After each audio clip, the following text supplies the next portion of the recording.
एक श्री राम नाम के भगत थे। तो उनको पहले एक राज कर्मचारी के यहाँ नौकरी मिली और निष्कामता और प्रवीणता देखी तो बादशाह के सामने पेश कर दिया। तो बादशाह ने उनको निष्कामता के कारण ही खजांची बना दिया। अब वो इतने दयालु हृदय के थे कि जिससे कोई आया और कहा श्री राम जी हमारी बेटी का ब्याह है तो खजाने से चुपचाप रुपया लेके दे देते। और ये बात काजी को पता चली, उसने तुरंत बादशाह से शिकायत की। उनको बुलाया गया तो अब झूठ तो बोलेंगे नहीं। तो उनका हुजूर हम किसी को दुखी नहीं देख सकते, इसलिए उनका अनुमति लेनी चाहिए। बात तो सही है। उनका तो काजी से कहा तुम इसकी दंड विधान करो। तो उनका फांसी की सजा, तुरंत फांसी की सजा। और बद के स्थान के लिए ले जाने के लिए पहले उनको घुमाया गया।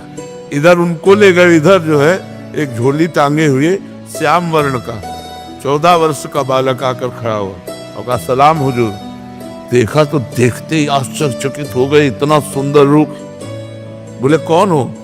तो बोले मैं श्री राम का नौकर हूँ। और ऐसे झोली पलटाई तो वो दिव्य हीरे कि एक हीरे की कीमत उसके खजाना पूरा नहीं। कहा सब रख लो और तुरंत मेरे मालिक को छोड़ दो। और इधर उनसे पूछा गया कि अब आखिरी तुम्हारी इच्छा क्या है? महाराष्ट्र में विट्ठल भगवान है, उनके वो सेवक थे, तो उनका एक बार केवल झांकी करवा दो। इतने में घोड़े से दौड़ते हुए वो आदमी आए राज की और कहा श्री राम को मुक्त कर दिया जाए।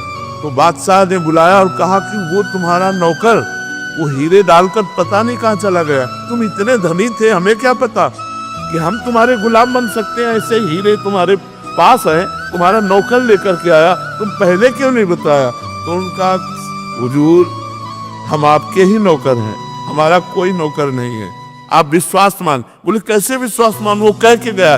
बोले क्या नाम बताया? बोले बिट्टू। अरे बोले महाराज वो हमारे विट्ठल भगवान है, वो हमारे इष्ट है, वो इसलिए विश्वास कि जो मैं धर्म का कार्य कर रहा हूं, भले फांसी मिली है लेकिन भगवान मेरी रक्षा करेगा। तो भगवान ने रक्षा की कि नहीं?